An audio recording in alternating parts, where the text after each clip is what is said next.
Hey, welcome to the show, everybody. Welcome to Council on Future Conflict. My name is Scott. I'm the proprietor of the Future Conflict Channel. Today we've got episode 547. This is Gaza and the Durham Appendix.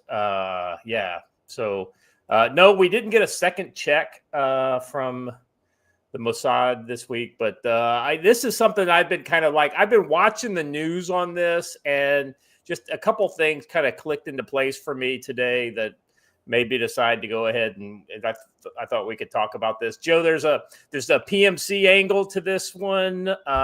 There's a couple different things here that I think are pretty interesting to talk about with Gaza.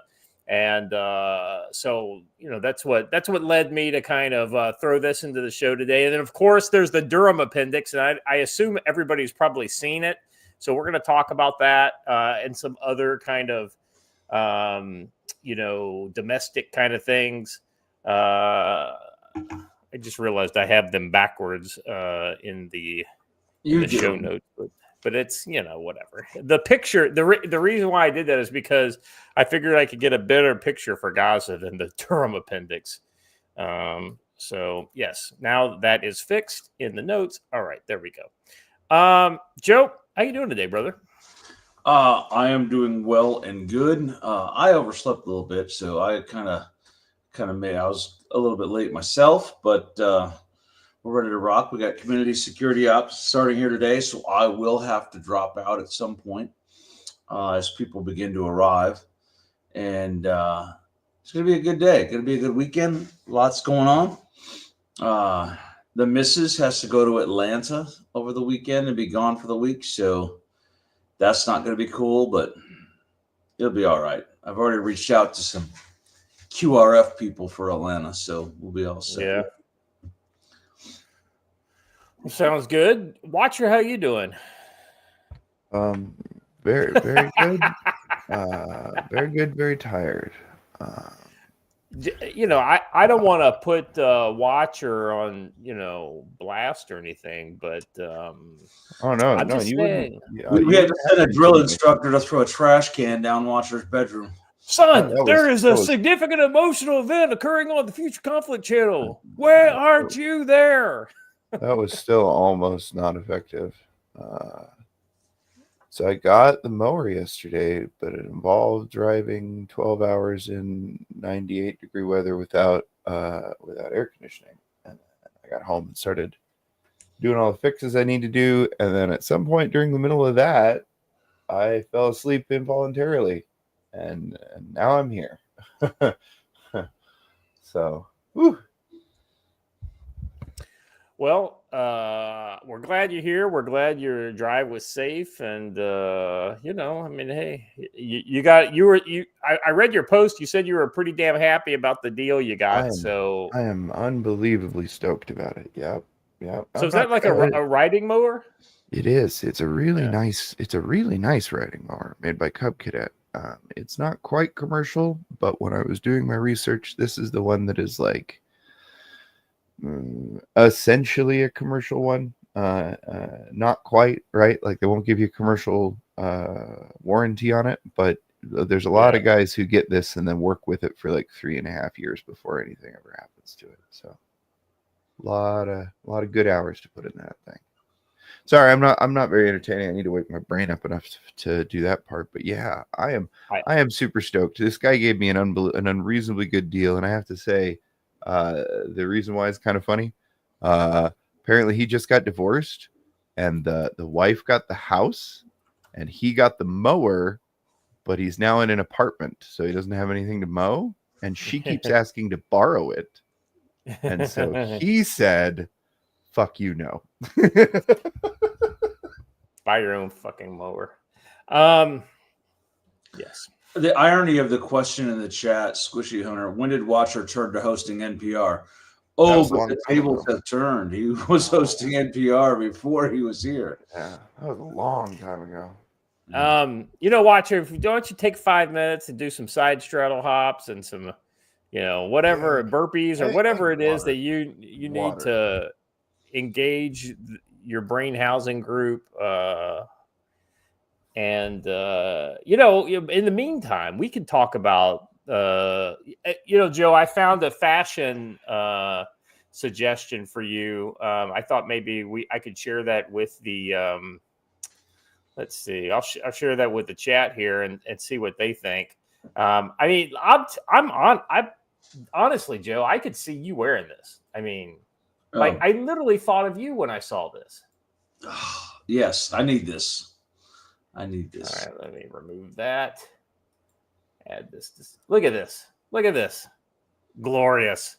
It is a samurai otter on a cherry blossom background shirt. Tell me now, one in the chat, if you could see Joe wearing this. You don't even need to do that. I will just straight up tell you, I will wear this. This is actually less wild than the shirt I wore on Saturday. So that's pretty awesome. Well, never let it be said, Joe, that hard men can't, have a funny side too. Because I have a video. Speaking of shirts that I'll wear, that Haley Shane made for us. I'm gonna figure out how to drop it. Oh shit! Somewhere. Did she give you one of those "Make Politicians Afraid Again" shirts? Because I wanted one of those real bad. That was actually a cool shirt she had, but no, she made a video of the highlights from the weekend, and I suppose the best way to do it is to share my screen from good old-fashioned Facebook, which is the only place I've been able to put it. Or I can just play it in the video player on here, and then share it, right? Yeah, you just play it and then share your screen. Stand by. Shooters ready. Standing by. Oh, I don't have it on this computer. It's going to take me a minute, but I will get it done. All right. We could chit chat a little bit. Guys, who's got big plans for the weekend? Well, me. They involve a riding mower. Yeah. Well, I didn't know you had grass in Idaho. Oh yeah. Yes. But yeah. No. I was actually hoping to make it home in time yesterday to do a bunch of mowing jobs, and then I didn't make it home until like well after dark. So once I get everything all here done today, I have a busy weekend planned of as many jobs as I can slam in. Well, you've got a lot of work to do, so I don't want to keep you away from it or anything. But are y'all ready for this? No, I just realized I wasn't sharing my screen. There we go. All right. Stand by. I keep trying to pull that out of the. I removed that from the studio. Now you added it. Okay. Yeah, I added mine. Sorry, I didn't realize I wasn't sharing before. Are you guys ready for me to play this? Oh yeah. Go ahead. Let me know when you have it up on the screen because I can't see it. Yeah, there it is. Yep. All right. Your biggest pieces of heritage is self-sufficiency. So how do we learn it? You can learn things by buying books. Like I heard about this great book series called the Tactical Wisdom Series. Great way to practice that is to come to a class. Get to meet well done. books, learn how to put those skills into practice, and actually get out and do things. Brent from Project 223 Preparedness is going to talk about first aid kits and what needs to go in them and all kinds of things like that. Adam from Vigilante Engineering is going to give us a little conversation about HF radio and why that matters and how it can help you. My new friends at Swan Mountain Outfitters are going to bring a mule over here, and they're going to teach you how to pack a mule. After that, I'm going to talk about license-free radio options. You don't have to have a ham license. Sorry, Adam. You don't have to have a ham license. And then Steve is going to get back up here and talk to us about safe gun storage and some of the options that he has over here. For those of you who are fans of the Council on Future Conflict, we're going to do a live show over there in the dining hall. Return to self-sufficiency. That's what this weekend is all about. And we're going to have a bunch of classes about it all weekend long. It's absolutely vital that we read books, we do stuff, and we ask people to teach us. And keep our minds open. Facts. Yeah, Pretty cool that's stuff. awesome, Joe. Yeah. Yeah, we had a good weekend. That was well done. Video, of course, by Haley. She's a friend of the channel. So appreciate her hard work out there with you this weekend, Joe.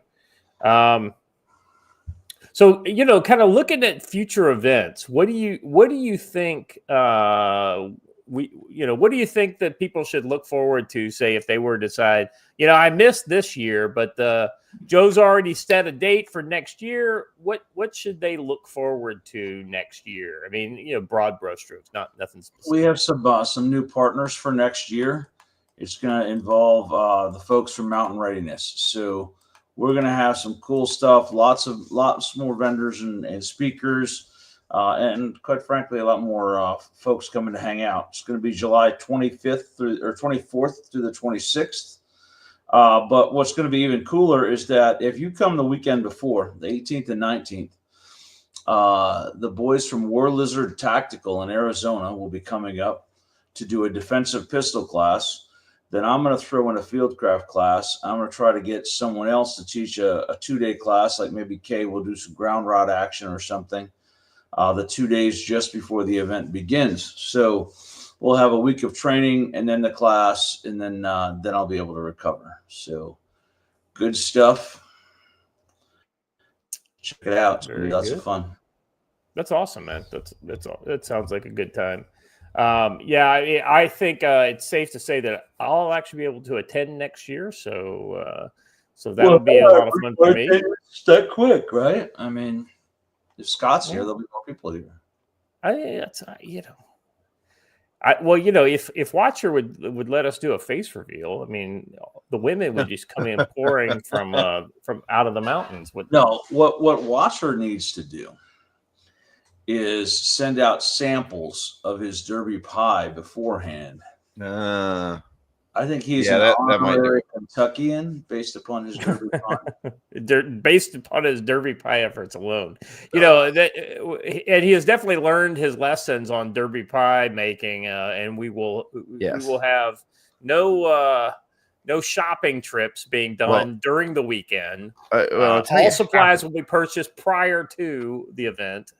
Well, I'll tell you half of that is because as nice as Big Fork is as a town, and as nice as that grocery store in Big Fork is, love it. Real great. Highway fucking robbery. Every goddamn thing in there is like 9 times the price.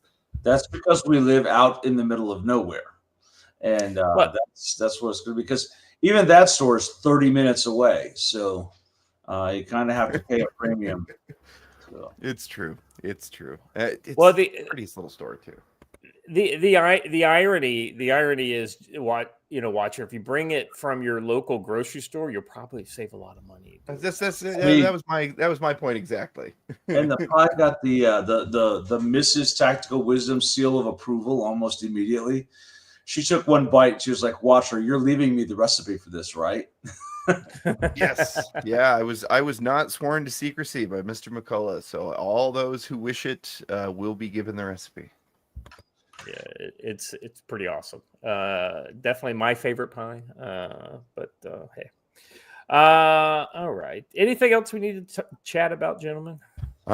Yes. Now that my brain is semi-functional because it's got enough water in it again,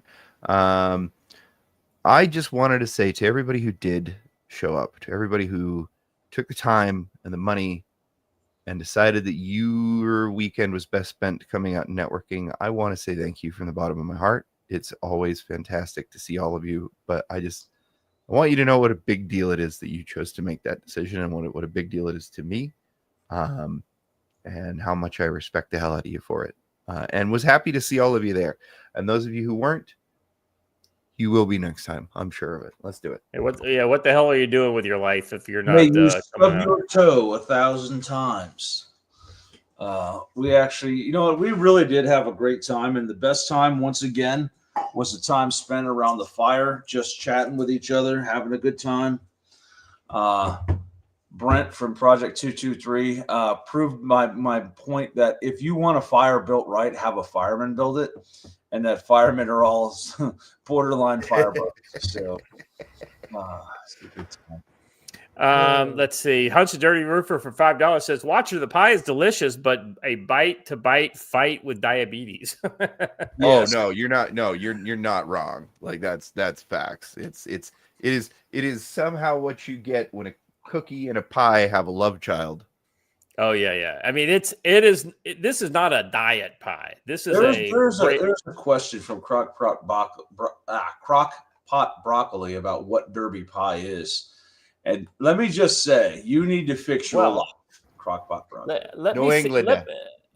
Let me see.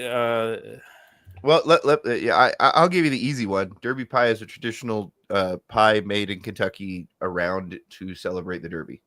I mean, look, bourbon, chocolate. May I say more? I mean, need I say more? Bourbon, chocolate, pie. That's it. With bourbon whipped topping. And it is absolutely delicious.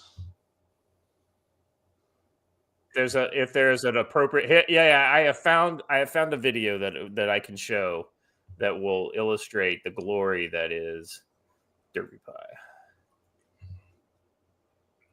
And this is like a making Derby pie video, but this is like the end, which this is the end when she has. So what we'll do is we will mute her, play the video, and we can comment over it. Now, Watcher, you have found that that the pie is great fresh, but somehow it gets better the next day. Oh yeah, it needs to set. Like it's good warm, but it really does. See how gooey this is? Yeah. See how gooey that is? There's a whole different texture. Allison made dinner for those who remained, and it was Gene and Haley and I, and we each had a slice of Derby pie. And Gene said it's hard to believe that the next day it's even better. So no, it is. Yeah, it was a hard target search because Allison said, I know Watcher said he bought the rest of the pie over here, and we couldn't find it. So we tore the kitchen apart and found it. So good. I was gonna say, which one of those dirty buggers made off with it? I'll see if I can't. Yeah, but by the way, Jay Clark's right on the money. Pecan pie with some bourbon and chocolate chips. So thus far, every CFC get together we've had, Derby pie has been on the menu. So unlike Odessa, Derby pie will continue to be on the menu. Let's see. Hunch Dirty Roofer for $2. Watcher, now you need some jean shorts, high white socks, some fresh New Balances for ultimate dad mode to activate. No. Once you've joined the Marine Corps, jean shorts are no longer an option. There is a far superior option. It's sitting, waiting right in your underwear drawer. Silkies, baby, every time. Yeah, so I'm going to press no on that. A far superior. If you got to wear shorts, the way to do it is to take your old fucking BDUs and just cut them off at It's the most Army answer ever. Just above the knees. Low Key LARP gifted 5 subscriptions to Future Conflict at the beginning of the show. Thank you, brother. Appreciate you. Yeah. He says, "Morning. What the fuck, subless motherfuckers?" And then, of course, he comes in with a 5 gifted subs. So thank you very much, brother. We appreciate you and your ADHD. I was gonna say you have a style of OCD that I appreciate. I know, right? So, Squishy Hunter is talking about Rhodey brushstroke silkies, but Squishy Hunter, since I know you're going to be at the scout class, you're going to see, not from me, but from another guy who's coming, the coolest tent, which is in Rhodesian brushstroke. So I'm just saying. Very cool. Cool. I may bring the new, not that I'm going to sleep in it, but the new Marine Corps, World War II Marine Corps tent that Hunch found for me. So. Oh wow! Oh, that's awesome. Yeah, man, I have to say we do have Joe's got a bit of a secret weapon in Hunch. I don't know if anybody else has a network of individuals combing every Army Navy surplus story in the nation, but Joe does. yeah. And yeah, this one this is a World War II Marine Corps M1942 beachside and jungle side camouflage tent, reversible. Very cool. Karen, like, I'll be honest with you, like, I'm not a pie crust guy as far as making it. I appreciate a good one, but I'll be honest with you. I hate to fucking say this. This is the wrong answer. And watcher, you'll probably roll your eyes when I say this. Every store-bought pie crust I've ever had was fucking awesome. Yeah, I'm not with you on that one. However, Karen, I'll give you a simple one. Just look up Pioneer pie crust. It's a pie crust the pioneers figured out working across the plains. It's simple as all get out. It doesn't take many ingredients. We're less than 30 seconds from somebody popping into the chat saying that pie crust is a Jewish conspiracy theory. Well, you're not wrong. It is the Mossad Monday check that got me to talk about it. So, all right. On that note, let's jump into our odds and ends for today. Trump hits dozens more countries with steep tariffs. Okay, hold on a sec. Do I have? Okay, I did. Did Reuters update it? I've got this story twice. I actually put another copy of it down in. All right, let's this one, and we'll add an odds and end to the list here. So we're missing an odds and end. So move on to 2. Yeah, just move on to 2. So Joe, I just when we thought these like slow and low Shahed drones were bad enough, the Russians go and put a fucking jet engine in it. Russia's jet power Shahed kamikaze drone is a big problem for Ukraine. Yeah. I mean, have you seen the videos that Russia's been putting out of how many of these Shahed drones they're building? They just have it looks like World War II bombers worth of just Shahed drones lined up in these factories where they're making them. You know why that is? It's because the Russians never abandoned all of their manufacturing like we did. Yeah. And they have that capability. Yeah, Russia does still have quite a bit of inherent kind of capability. Now, that being said, a lot of it went idle. A lot of it went kind of, dormant, but they didn't get rid of it. It's like, the Russians never throw anything away, which is one of their virtues, I think, in a way.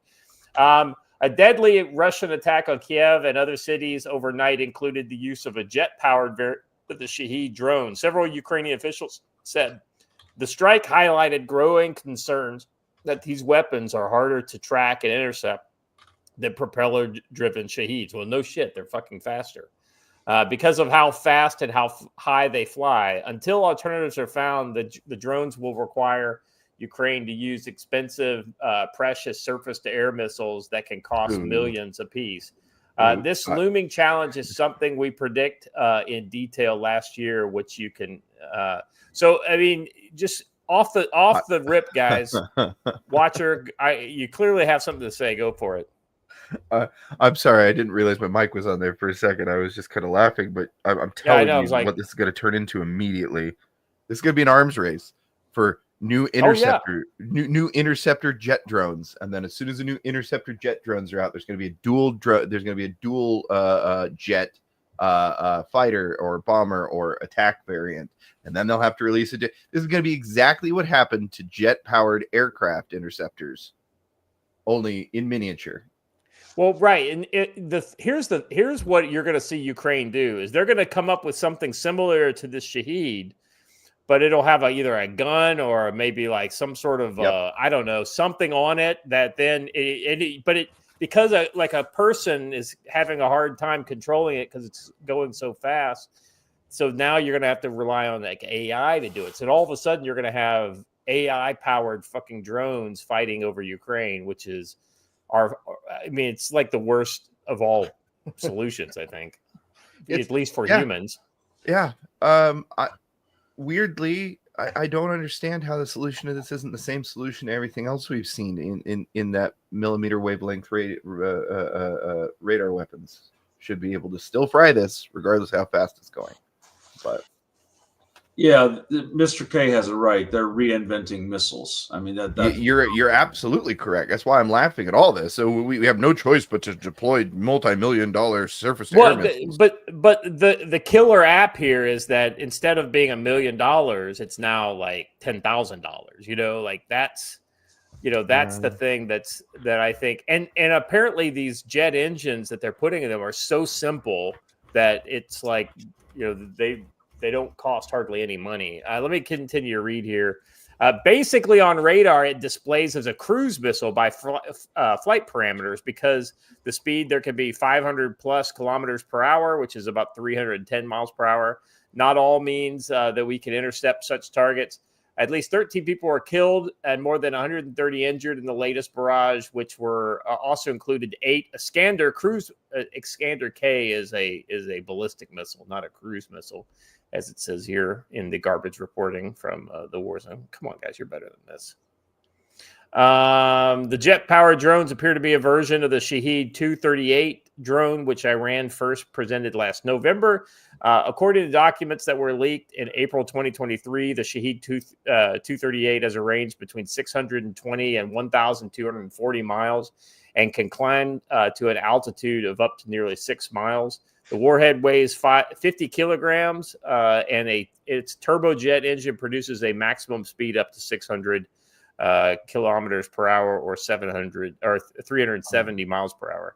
In comparison, go ahead. I have a price for you. What's the price? So each one of those jet engines is going to cost in the range of $20,000 to $40,000 compared to the $1,000-ish piston engine they were tossing. Right. For the airframe, yeah. I saw a thread yesterday by a friend, a mutual friend, who said, in 5 years' time, infantry training will be obsolete and all training will be in drones. They said the very same thing when the tank was invented. They said the very same thing when the machine gun was invented. Yep. And none of them have been true. That drone operator is a target. And as Matt and I point out at every chance we get, good light infantry skills negates drones. Yeah. Facts. Hunch has another fact over there for $5. Oh, yeah. Let's see. Hunch is for $5 says, Scott, the only reason drones are less than 10 million is because Raytheon hasn't made theirs. Yeah, that's true. It's not, they haven't put a gold-plated toilet. You haven't figured out where to put the gold-plated toilet in the Raytheon version of the Shahed yet. One other kind of cool thing, I guess. So these are based off Czech engines that are very new. So apparently they reverse engineered these engines since 2023. I doubt they reverse engineered. They probably just stole the plans or paid somebody. You're probably exactly correct. You're probably almost exactly correct there.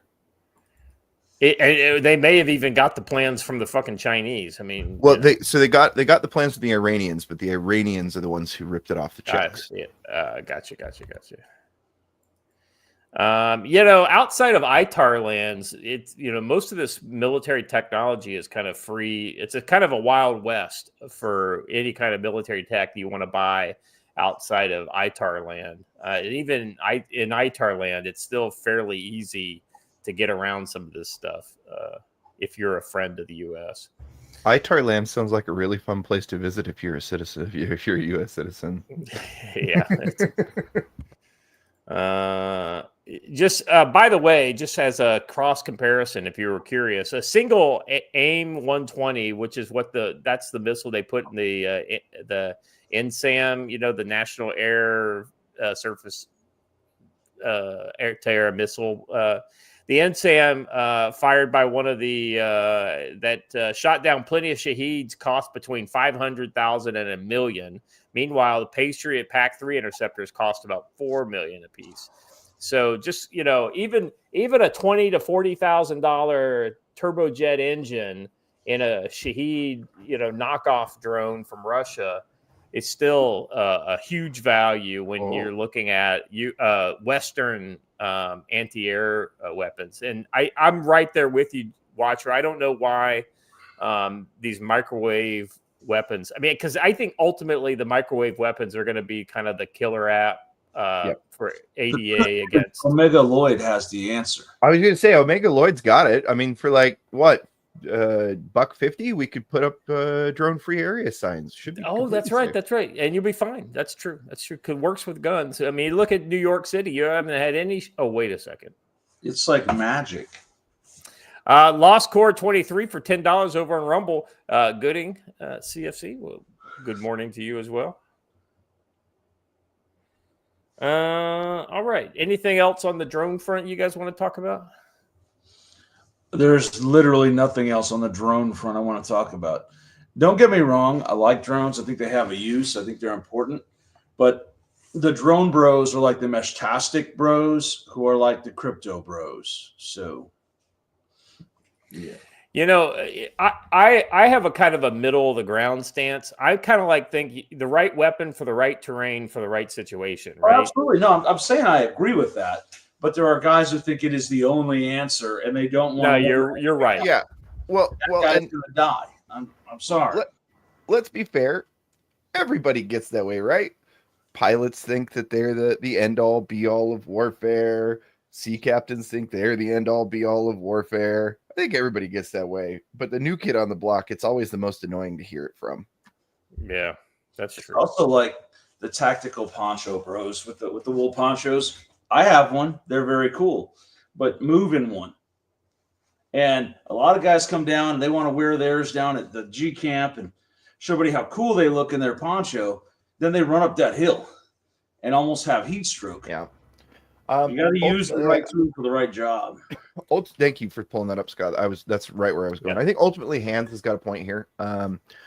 You can shield these things against microwaves. You can. It's more expensive. Nobody's doing it yet, which is why I say keep using it right now. But he's absolutely correct. And the second side of this is right now, the most common way to knock a drone out of serviceability is simply to remove its connection to the operator, which is why the operator will not be a thing for very much longer. I'm telling you this right now. Gents, I told you this back when the Ukraine war started. They had already done fully autonomous targeting in Azerbaijan before the Ukraine war kicked off. We've been doing it for a long time with Lancet, right? Yeah, this is absolutely the way things are going, and it's horrifying. But the irony is that they've been doing it since the 80s with the Javelin missile, right? The Javelin missile, you paint the target into its seeker, and it basically pops up, and you can leave. And the missile will find the target that you gave it, and it will destroy the target without you being in the loop. So it's a little different because at least there is a person designating the specific thing. Right. All you're doing here is saying, hey, if it looks like this or displays these characteristics or doesn't have an IR flasher that's flashing our friendly pattern, it's a target. Yep. By the way, I think the Western, the short-term anti-drone weapon the West will be using in wide supply in the next year or two will be the guided 70 millimeter rockets. Yeah, I think you're correct. Real quick there, Omega Lloyd, pocket GPS spoofing. I would not count on GPS spoofing to help you whatsoever. Listen, guys, as GPS spoofing is getting more and more common and it's more and more easy to do, everybody remembers why we relied on inertial navigation before GPS and why we still have inertial navigation systems on everything that has a GPS. So long as it got a clear GPS reading when it started the mission, the inertial navigation system will be as accurate or more accurate than the GPS. Well, and the other side of that too is that Iran has just announced it, and many other countries have kind of more quietly announced this in recent years, that they're going away from US's GPS now that they've got the Russian and the Chinese competing networks. So Well, GLONASS is every bit as accurate as our GPS, and the Europeans have Galileo. But the first documented incident of Iranian IPS spoofing was most likely the capture of those two port security boats. You know what I mean? They probably spoofed a signal on that led them to that capture. But GPS spoofing is a thing, and GPS denial is an even bigger thing.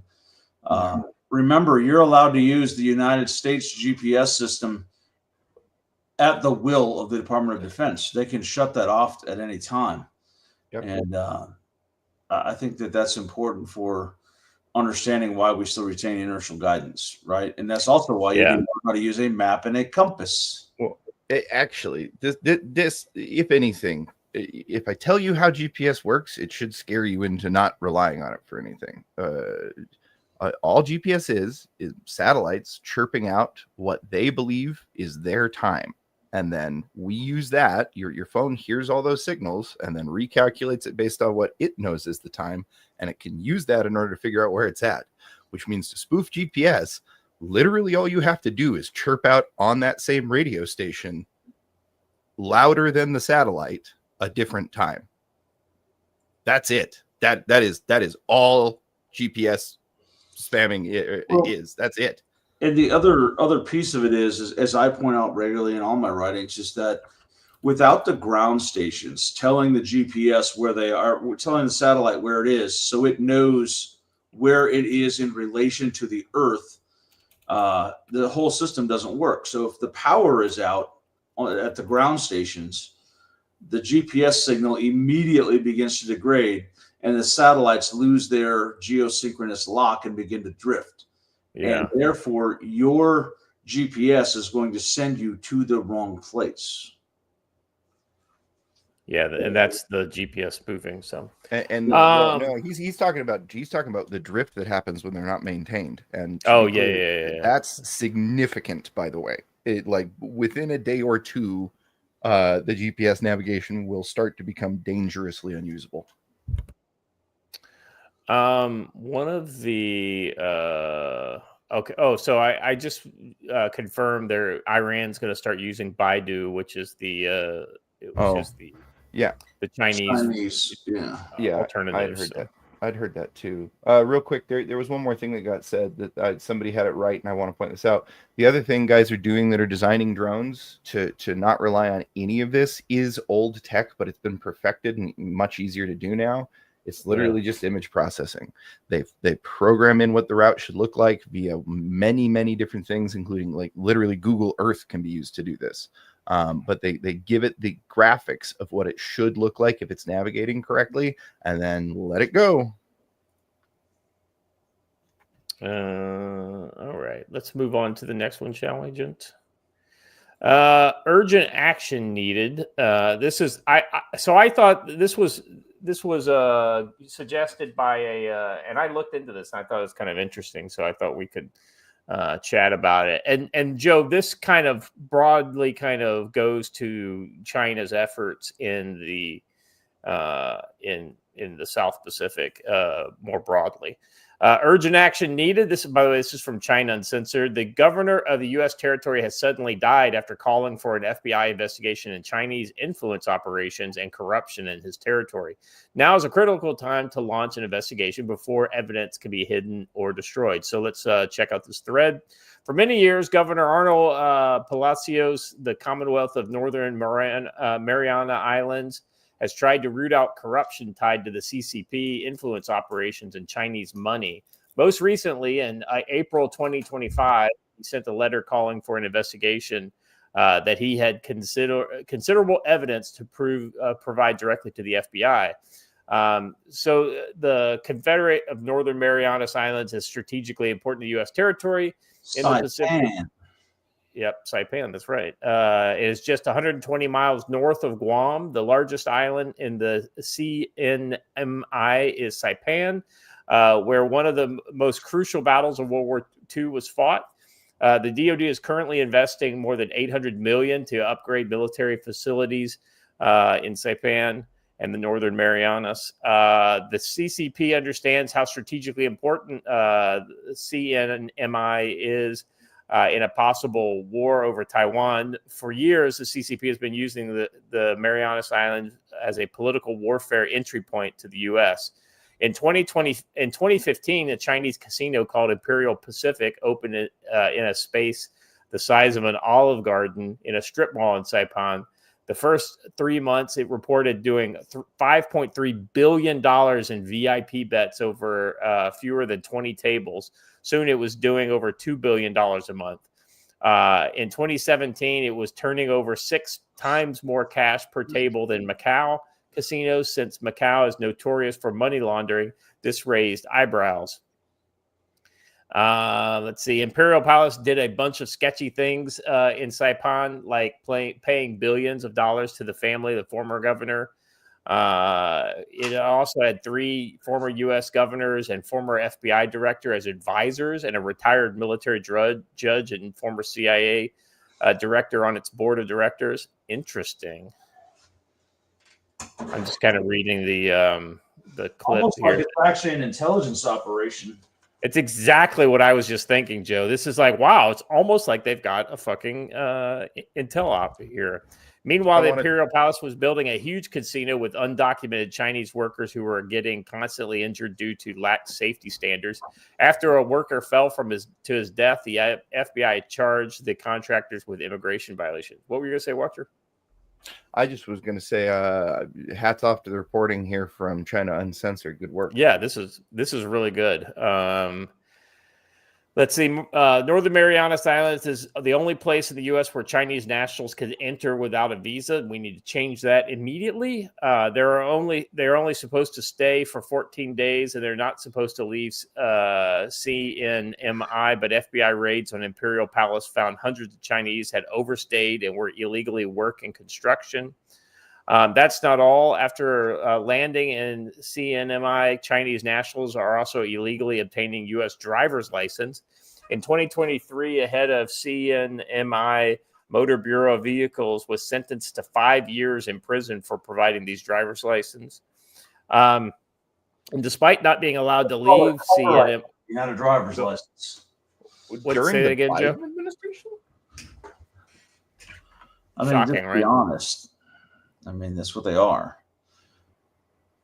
And despite not being allowed to leave CNMI, hundreds of Chinese without visas have been traveling to Guam. Last year, 7 Chinese nationals were arrested trying to illegally enter Guam during U.S. missile tests. 4 of them were near a U.S. military base. All they have to do is take a boat, right? Yeah, I mean, it wouldn't be, I can't imagine it would be super hard to sneak in if you really wanted to.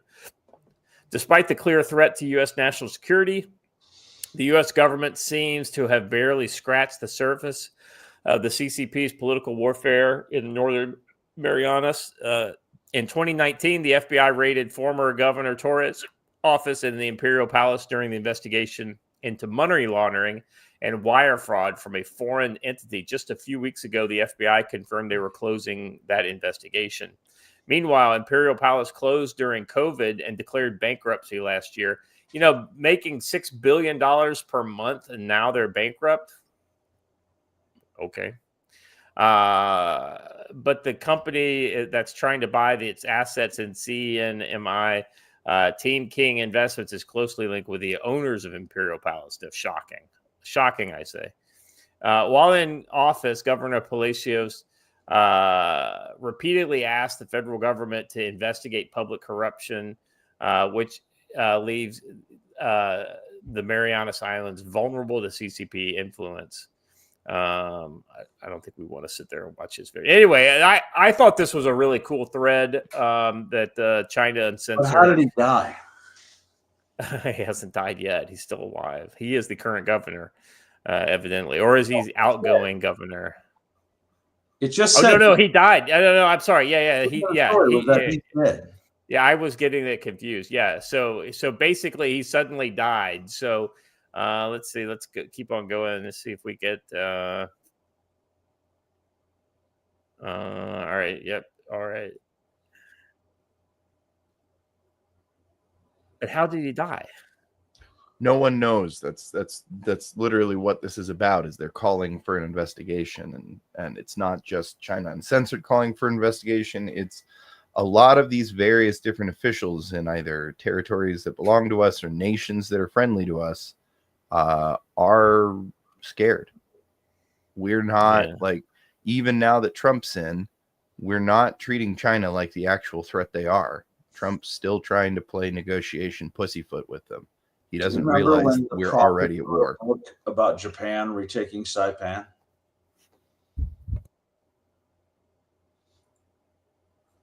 No. Say that again, Joe. Do you remember when the prophet wrote a book about the Japanese? Debt of Honor. Debt of Honor. Yeah. That's a fucking great book. Hey, how did that book end? With someone flying a plane into the Capitol? Crazy.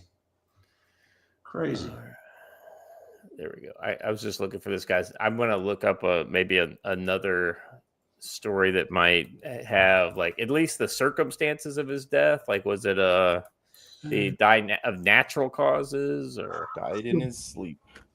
Is what it's going to say.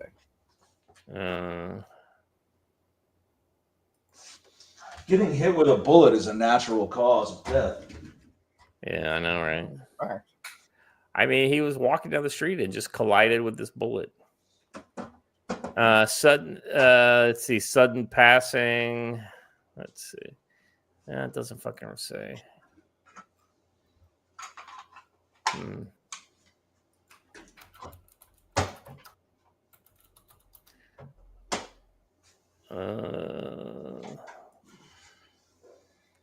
There's like all this, like all these news things from the Marianas Island that didn't even know were a thing. I'm scanning this story. Hold on a second.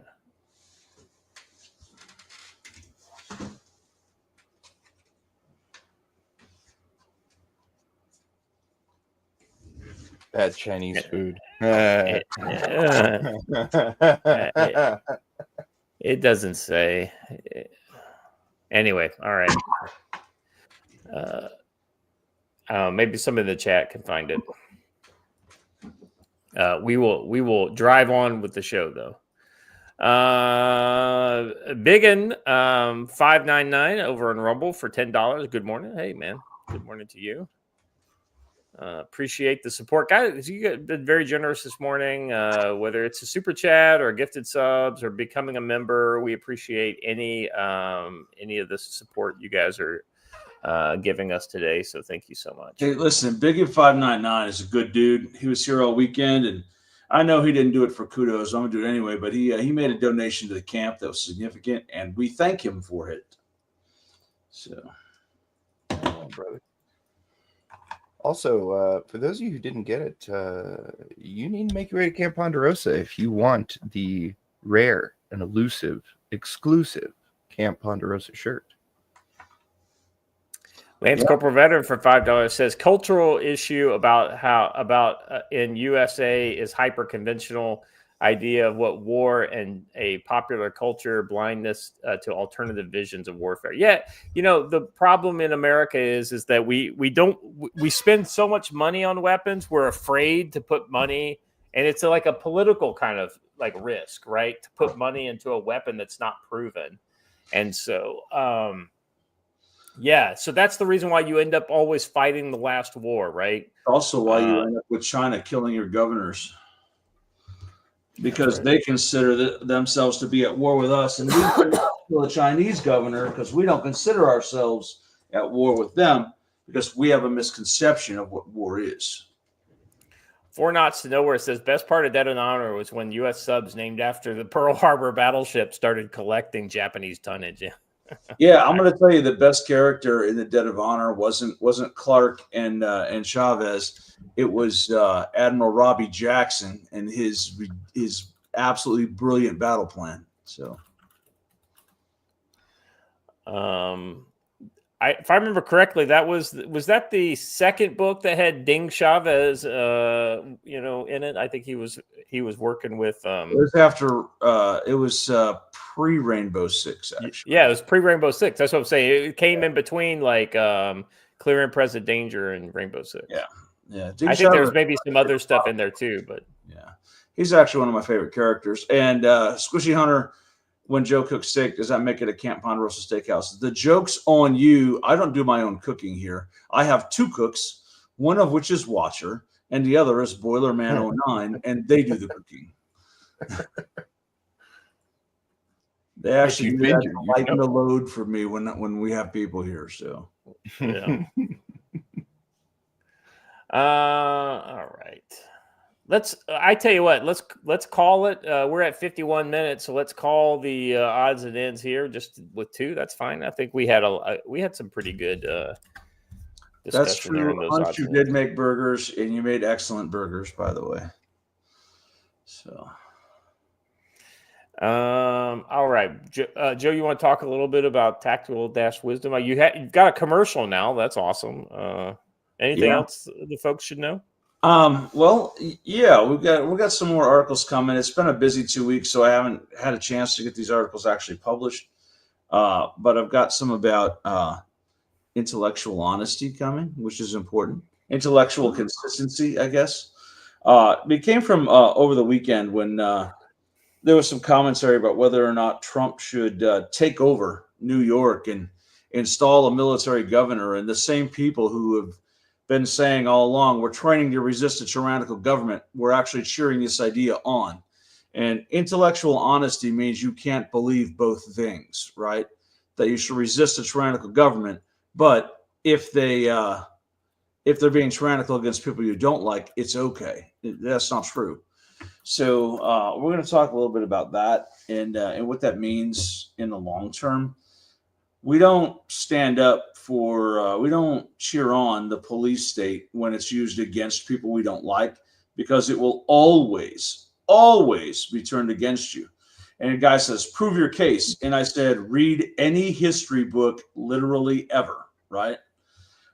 So you have to watch for that. And then we're going to get back into some hard skills training of what's going on in the outdoor world. We're going to talk about some map and compass stuff in an article to get people interested. So that's what we have. Click the training courses one there, Watcher, and let's bring up the schedule. Because there's a couple of new things that are on the schedule that are coming up next weekend. Today we're starting community security ops. That's right there on the schedule. But next weekend we have Getting Home, a 1-day course. It's just $200. You come for 1 day and you learn how to build a get home bag, how to make a plan, and then we actually do some escape and evasion practice. So that's kind of cool. Then the next day we have a 4-hour Baofeng Basics where we break down the little cheap Chinese radio and teach you how to get the Chinese lady to shut up and how to get all the lights and things and lights and alerts and beeps to go away so that it's actually a usable tactical radio.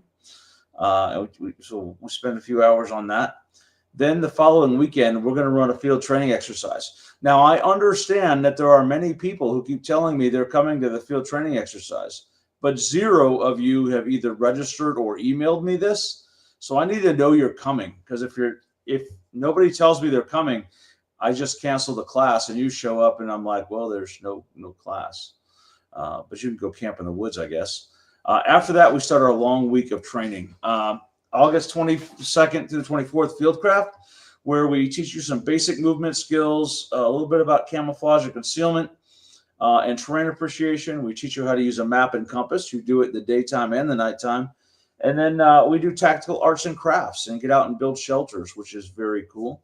Scroll down a touch. Right after that, the very next day, we roll into community security ops, the 25th through the 27th.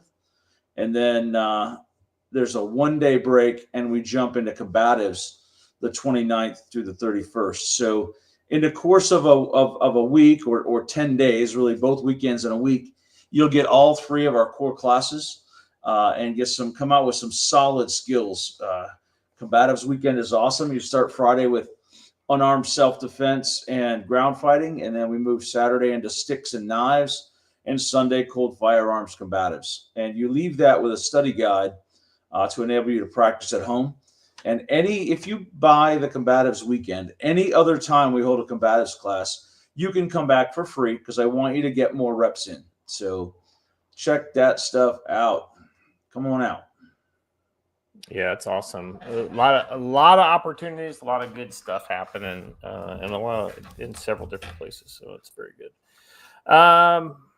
All right. And I have to jump off actually because I have people starting to arrive. So I got to. All right. Appreciate you being here, we say brother. hi. We'll see you. Yeah. Tell them we said what's up. All right, we shall see you. All right, later. All right, Watcher. You're gonna. I'm glad you've woken up finally, right?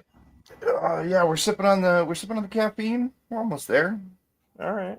Well, like I'll allow it as long as you hold up your end of the bargain here. So let's do the brush beater ad real quick. So today we're breaking down the explosive declassification of the Durham Appendix, exposing the Clinton schemes and the FBI lapses in the Russian hoax, plus Israel's deepening quagmire in Gaza's brutal urban warfare. From political intel scandals to endless conflicts, threats are everywhere. Stay vigilant with gear from our sponsor. In a world of hidden agendas and night ops, Brushbeater's Signal Intel course equips you to uncover truths like a pro. This hands-on training covers intercepting signals, analyzing comms, and building your own intel setup. Perfect for navigating political quagmires or asymmetric threats. Pair that with top-of-the-line night vision goggles for Gaza-style scenarios. The AGM NVG40 NW1 dual-tube goggles delivers second-generation white phosphorus visibility at range. And on the other end of the scale, you've got the AGM Wolf 14 NW1 monocles, which offer basically their PVS 14 style monocle. Yeah, there you go, right there. Offering affordable, rugged performance for helmet and handheld use. Tested all at Brushbeater's Yanceyville, North Carolina showroom with a dark room for night vision device demos. Shop at brushbeater.store/collection/training for courses, or brushbeater.store/collection/night vision for gear. Use code CFC10 for 5% off training, night vision, radios, optics, and more. Orders over $100 ship free. Shout out to Matt, Brushbeater Store, for supporting the Council on Future Conflict. Hit brushbeater.store, enter CFC10, and pierce the fog of war. All right, back to the show. Watcher, I tell you, man, this Gaza thing, like, if you look at the thumbnail, you can see the future of urban warfare, and it ain't entering clear a room, SWAT style. Like we trained that for so long, and that's what we did in the GWAT. But when you basically, when an enemy occupies a city, you just have to destroy the city, and you pray to God that most of the civilians have gotten out of it. So there is a method to the madness of the things that I want to show here.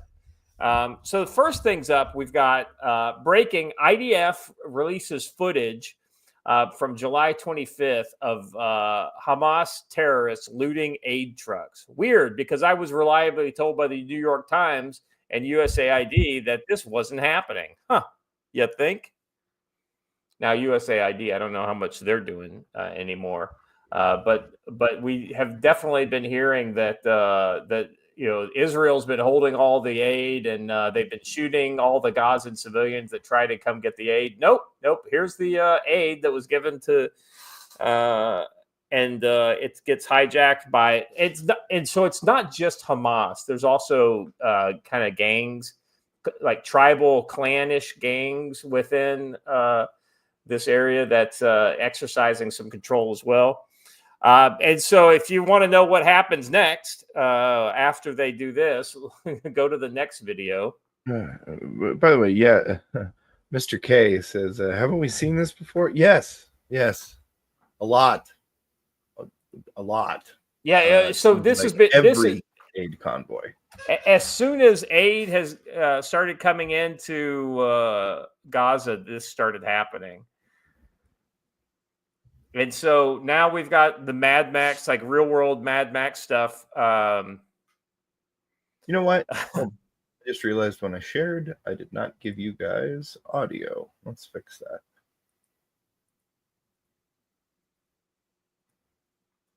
There you go. You guys should also have to hear the jingle trucks honking at you.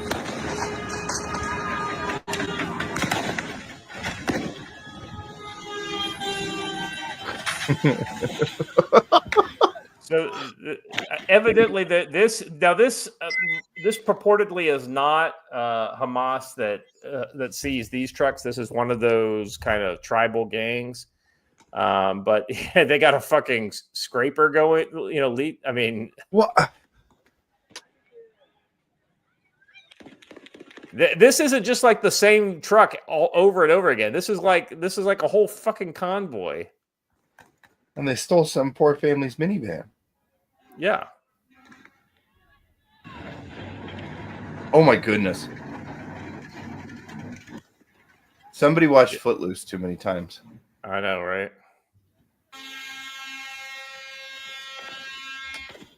So, yeah, I thought this was pretty interesting. And so you basically, this is what happens when nobody's in charge, right? The strong rule. Oh, she is not gonna. What are you talking about? That lowered blade on that front end loader. That's what you call crowd control, Gaza style. You know what? And I saw some high vis vests in there. I'm just saying. I mean, OSHA, they would be happy with this. I'm pretty sure. I've been reliably informed no one can be harmed while wearing a having seen this footage, U.S. envoy Wickoff visits Gaza aid distribution site as starvation crisis deepens. So Steve Wickoff, the U.S. special envoy to the Middle East, on Friday visited the controversial U.S.-backed aid distribution site in Gaza, one of three such locations near which hundreds of Palestinians had been killed in recent weeks as they tried to reach scarce food supplies. An Israeli source told CNN on Friday morning that Wickoff had arrived at the aid site in the southern city of Rafah that was being run by Gaza Humanitarian Foundation, or GHF. The GHF was created to replace the UN's aid role in Gaza and has been widely criticized for failing to improve conditions as the starvation crisis deepens. More than 100,000 Palestinians have been killed by the Israeli military while trying to get food. They're trying to steal food. And you can either just let people steal it and do nothing, or you can enforce the rules. And unfortunately, people stealing sometimes get the bullet. White House Press Secretary Carolyn Leavitt said on Thursday that Wickoff and U.S. Ambassador to Israel Mike Huckabee would travel to Gaza to inspect the current distribution sites and secure a plan to deliver more food and meet with local Gazans to hear firsthand about the dire situation on the ground. Wickoff and Huckabee would brief the president immediately after their visit to approve a final plan for food and aid distribution to the region. She said, adding that the White House will provide more details once that plan has been approved and agreed upon by the president of the United States. All right. So apparently the visit is occurring now. And the next link here is it the next one? No, I thought we had. Let me give you a new link because I guess I didn't. While you're doing that for the audience's enjoyment and entertainment, did anybody else notice this poor little button holding on for dear life? Oh, on Huckabee. Yeah, he's an old man. He's gaining a little weight, What do you want from the man, Pop out one size, a couple size larger shirt. It's not hard. Yeah. So we've got footage here of, let's see here. This is just the first one. I'll drop a couple links in the private chat here, watcher, so you can share them. If you go to X and just put Gaza and Wyckoff, it'll start. Or it's WITKOFF. Okay. And you can find probably several links to video of them in the area.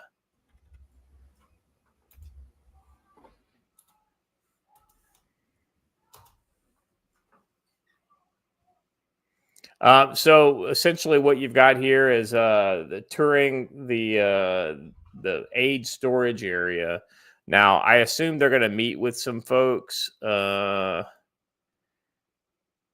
kind of fact finding. Yeah. So there's that's the wide view of their convoy coming into the aid distribution site, and the people you can see there on the sand on that kind of hill on the far side.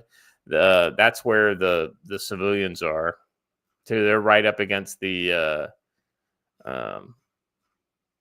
fence. Oh, here's another one. Oh, never mind. This is probably one of the ones where there was some shooting. Oh. It's almost like if you try and overrun a position with a VIP in it, you're probably going to have a really bad day, and so will everyone around you.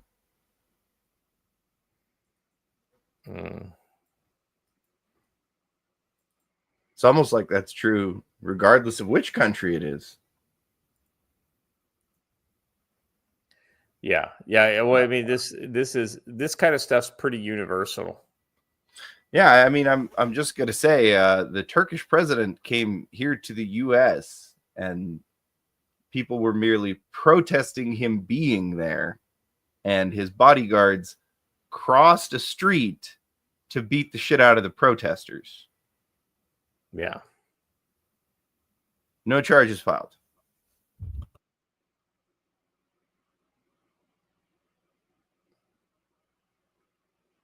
Well, what do you expect?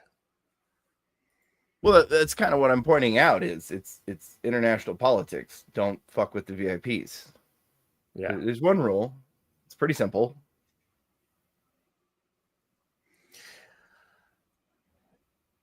All right. So let's move on. So one of the things that's kind of come up is the use of this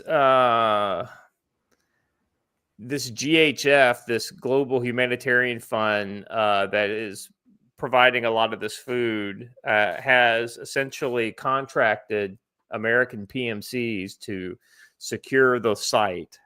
You'd think the IDF would just secure it, but apparently no. They're using PMCs to do it. And the interesting thing here is these PMCs they're not working for the U.S. government. And there's been some kind of controversy around these guys. Supposedly, these American, mercenaries are just killing the Gazans right and left. Well, that's just not happening, at least from anything that I've seen. So not Blackwater or Wagner. Americans are in Gaza are 100% mercenaries. There's a difference, and what is going on today will lead us to a much darker place. Well, I mean, maybe not. Who knows? Americans working for a little-known U.S.-based private military contractor begun to come forward to the media and members of Congress with charges that their work has involved using live ammunition for crowd control. Well, yeah, if they're securing a site and somebody comes into it, then, if you are given rules, like if the IDF, which controls that area of operation, gives you rules of engagement for a location and you follow the rules of engagement, then I hate to say it, but that's just the cost of doing business in that area. Yeah. What merc? I'm sorry, but like, what merc is coming home and I got hired to carry a gun and defend a place, but they asked me to shoot people if they came within the perimeter. Can you believe that? I don't think supposedly a disgruntled former SF guy basically got fired or whatever by these UGF Solutions folks, and now he's saying, "Oh, well, people were getting shot," and he's like, didn't they come back with like a what the fuck are you talking about, shitbag? Here's your record of discipline, and it So, oh boy." It was a different guy I saw posted about the dude who was the whistleblower, and it was definitely not pro whistleblower for sure. Let's see. USG Solution was hired by the Global Humanitarian Fund to secure and deliver food into Gaza. The GHF, which with the help of PMCs, claims to have provided nearly 100 million meals to Gaza. Israel put the GHF in control of what used to be the UN-led aid mission. The UN, however, has called the new model an abomination. Of course they would, which provides nothing but starvation and gunfire to the peaceful Gaza. Now, the people of Gaza who are eating tonight because of that aid probably would disagree with you, but then what do they know? Referring to the 1,000 Gazans who have been killed near or at the GHF centers since May, the Israeli Defense Forces have accused of shooting and shelling unarmed civilians. The American contractors say they've witnessed it and have been told to use live ammunition in their own crowd control efforts. UG Solutions is one of two American contracting outfits working at the food centers. Both have vehemently denied the contractors' claims, as have the IDF. The GHF has also put out extensive responses calling the charges categorically false. Needless to say, this raises a ton of questions about the use of American contractors. So the rest of the article kind of talks about what is a mercenary. And I thought that maybe this might be good to kind of put it into context of what they consider a mercenary in the terms of this article. So a mercenary is someone who is specifically recruited to fight in an armed conflict, directly participates in the hostilities, is primarily motivated by private gain, promised significant compensation, is not a national of the party to the conflict, is not a member of the armed forces of a party to the conflict, and has not been sent by any state on official duty. So that seems to be, what these people are, unless the State Department or the CIA or somebody like that sent them to go work this. No, I think that's a fair definition. Yeah, I think that is too. This article, I mean, at first I was thinking they're trying to be kind of anti-mercenary or anti-PMC. I think that may be the case, but it doesn't do it from a standpoint of like being just completely anti-PMC, you know what I mean, or anti-mercenary. It basically purports to kind of show both sides and draws a distinction between like U.S. contractors in Iraq and things like that who are working directly for the coalition authorities and things like that versus, say, this UG Solutions, which is working directly for a foreign NGO. Anyway, I didn't want to kind of get into the whole rigmarole on the PMC piece. I just thought this was interesting and thought we could kind of so I wanted to present the kind of context for what's happening at the site. Now let's go to the next one, because this guy evidently is either a representative of UG Solutions or a representative of the the GHF. So let's Richard Kent here at one of the Gaza Humanitarian Foundation's distribution centers inside Gaza. You will have heard a lot of propaganda about violent attacks in and around the GHF sites here. It's all lies generated by Hamas in order to discredit the GHF. The Hamas hate the GHF because the GHF delivers aid directly into the hands of the Gazan people without being seized by Hamas and sold at a profit. Very many of the people behind me here have told me it's the first time they've ever received free aid. So don't believe the propaganda that's been churned out by Hamas and amplified by too much of the international and national media.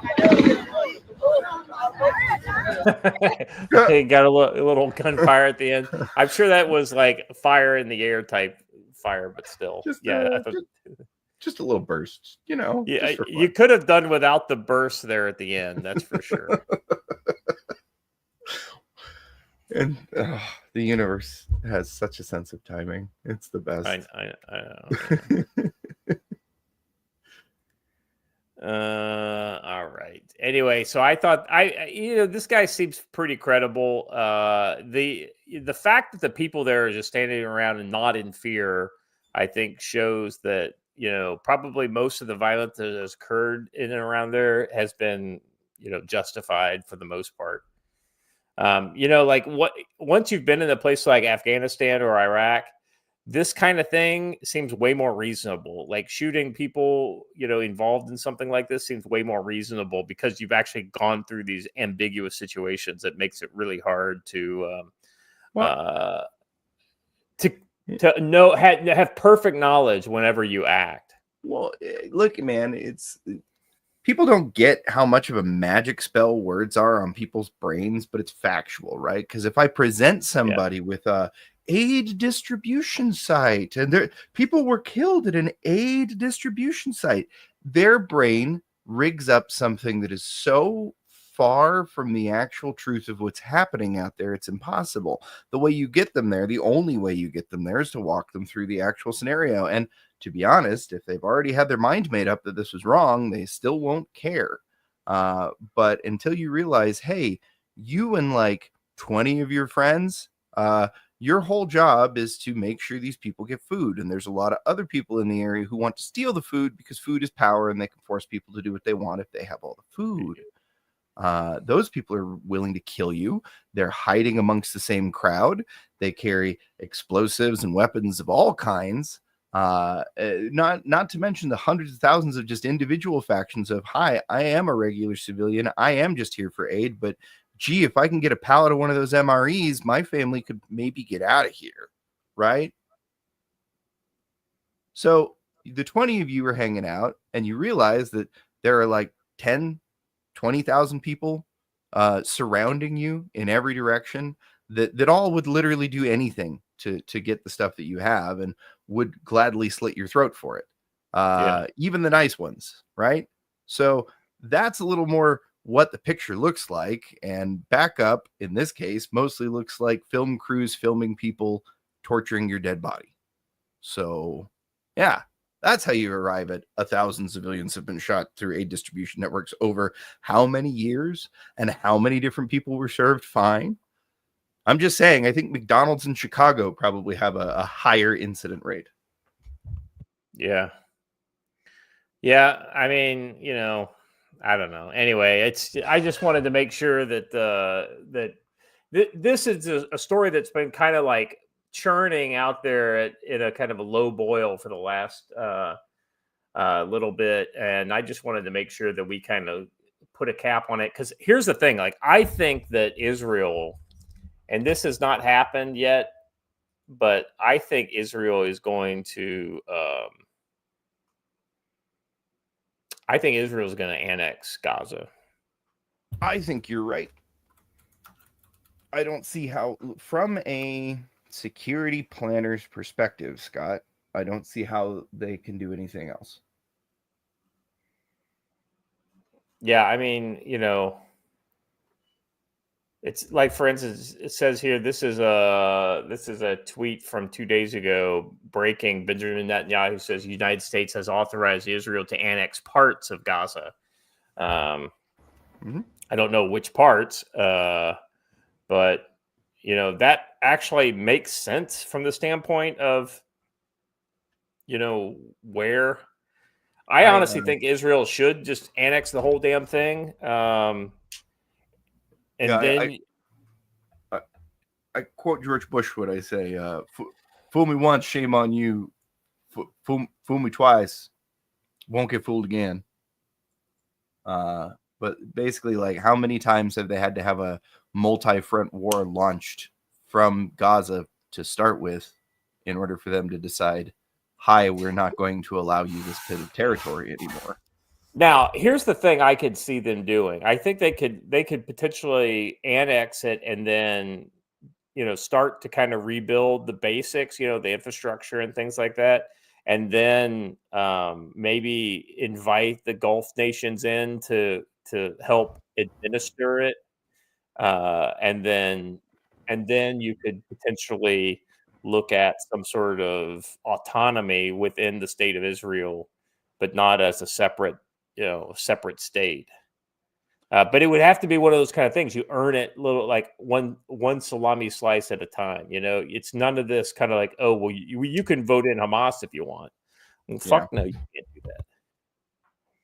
No, that I think you're right, and I interestingly enough, I believe that the reason why this has been fought so tooth and nail, and the reason why this likely, once it goes down, they'll try and do the opposite and pretend it's never happened. Is it really flies in the face of everything that the old post World War II liberal order believes and is willing to allow to happen. You can't just have one strong nation say to this other nation that's trying to kill them and wipe them out, you can't do that anymore and just get rid of them. No, you can. Yeah. You can and you should. All right, let's move on to our next topic here, the Durham Appendix. So, okay, so the second link, let's do the second link first, destroying Brennan and Clapper's desperate op-ed. So evidently before the Durham Annex released, there was I think this was literally like on Wednesday, maybe. This op-ed came out. I can't remember. Anyway, so let's Thursday. Yeah, Thursday. In the face of recent revelations concerning intelligence abuses that took place at the end of Obama administration, former CIA Director James Brennan and former NDI James Clapper took to the New York Times to defend themselves and their legacies. The irony of this coming out right before the Durham Annex, which basically blows the whole fucking thing out of the water. Well, the other funny thing is they went to the New York Times, which I get it, like that's their ally, but also like, did anybody even know this happened until bloggers wrote about that people had wrote something in the New York Times? Right. Well, the title's one for the ages. Brennan and Clapper, let's set the record straight on Russia in 2016. There's a bit of audacity in that effort. Those who twisted and manipulated the evidence to help manufacture the Trump-Russia hoax are now here to speak the truth to power, and their piece deserves review. First, they claim about the use of the Steele dossier in January 2017 intelligence community assessment, in which Brennan and Clapper state, we have testified under oath and the reviews of the assessments have confirmed that the dossier was not used as a source taken into account for any of its analysis or conclusions. This is absolutely false. DNI Gabbert's recent release showed the ICA's conclusions was that we assessed the Russian influence campaign was aspired to help Trump's chances to victory was supported by 4 bullet points of evidence. One of those bullet points referred to reader to the Steele dossier, stating for additional reporting on Russian plans and intentions, please see Appendix Annex A, additional reporting from the FBI source on Russian influence efforts, which was the Steele dossier. The Steele dossier had been summarized by the Annex. It skipped down here. In reality, we know it ended up being lies purchased by the Clinton campaign. And by the time the ICA had been drafted, Director Brennan knew that Hillary Clinton had approved of a plan to link Trump to Russia. Even when confronted by CIA senior officers with the flaws of the Steele dossier, Brennan shrugged them off, stating, "Yes, but doesn't it ring true?" So it doesn't matter if he made it, if it's made up or not. It rings true. Second was their claim that multiple thorough years-long reviews as assessments had validated its findings through rigor of its analysis. Of course, this ignores the obvious that the memo was released by DNI Gabbard, damns both the ICA's material findings and doesn't change the recent disclosures. After all, the Gabbard release establishes the following. In making a conclusion that there was a Russian plan to engage and assist Trump, the ICA relied on an email with no date identifier, sender, or clear recipient. Next, the reliable reporting indicated that Russia was concerned that Trump would take a hard line on Russia. Other intelligence suggested Russia did not plan to target Democrats because they were easier to work with. Brennan then overruled CIA officers who wanted to omit an unclear fragment of a sentence from an ICA because it was unreliable and subjected to multiple interpretations. This fragment was used to conclude that Putin had aspired to help Trump. Third, Brennan and Clapper write, despite claims by Trump administration officials of a nefarious political conspiracy, we did everything we could at the time to prevent leaks of intelligence reports, including Russia's preference for Mr. Trump, a requirement that President Obama regularly emphasized. And so this is all bullshit, right? And it comes out in the annex that why, and that was because Obama wanted to basically hide Clinton's malfeasance with the servers and all that kind of stuff under, and basically wallpaper it over with this Trump, this fictional Trump scandal. And finally, Brennan and Clapper dispute the Trump administration's claim that the Obama administration silenced intelligence professionals. Yet, as we have learned in the last couple of weeks, one ODNI official was pressured by top-level intelligence officials in late December 2016 and early January 2017 to accept that Russian government had a preference for Donald Trump. When this ODI official refused to accept that conclusion based on the evidence and the questioned leadership about why an IC assessment was being created that contradicted multiple IC assessments, he was shut out and immediately removed from emails regarding drafting of the Obama-ordered IC assessment. So, I mean, they silenced people, they removed people, they sidelined people. Other CIA officers who tried to persuade Brennan about the feeble intelligence and the unreliable Steele dossier were just ignored. So this begs some questions, right? Because they're clearly like they're 90 degrees off azimuth from what we know now to be the truth. Now let's go to the new, so I guess this happened yesterday during the day. Yeah. Thursday night, I think, is when this story came out. And this is the smoking gun.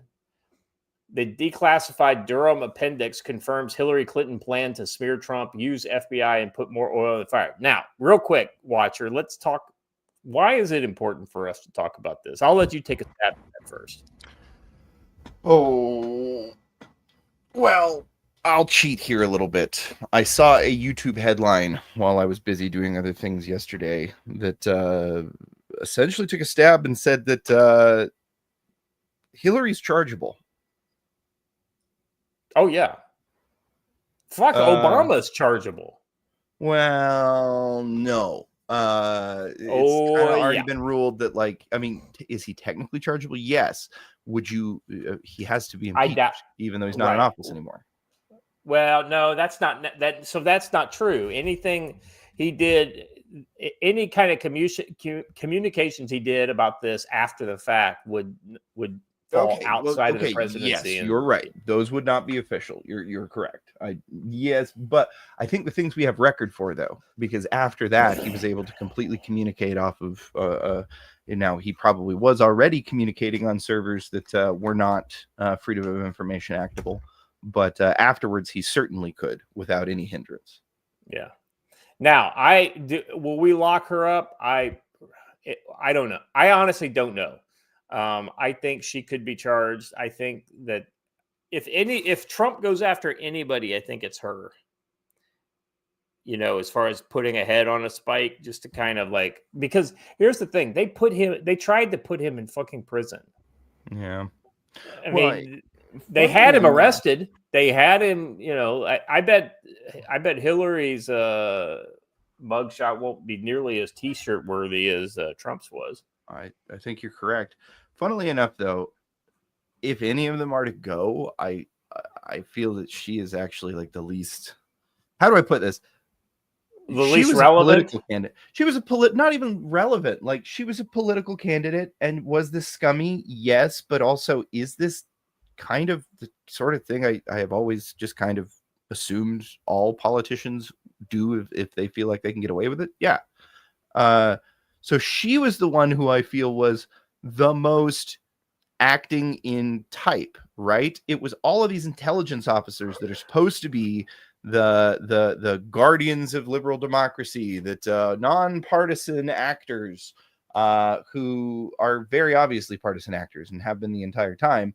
But it was those people who should not have acted the way that they did, right? Am I incorrect here? It's supposed to be, oh, this candidate has a crazy thing where they're saying that their opponent is controlled by Russia, but we've done the investigation and find that that's not true, is how that's supposed to go, or have found no supporting evidence of said claim, right?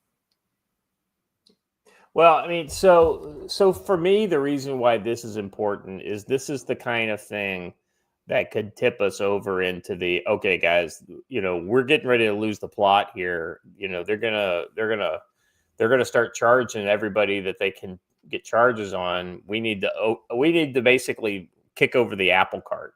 And when I say apple cart, I mean the whole fucking system. You know what I mean?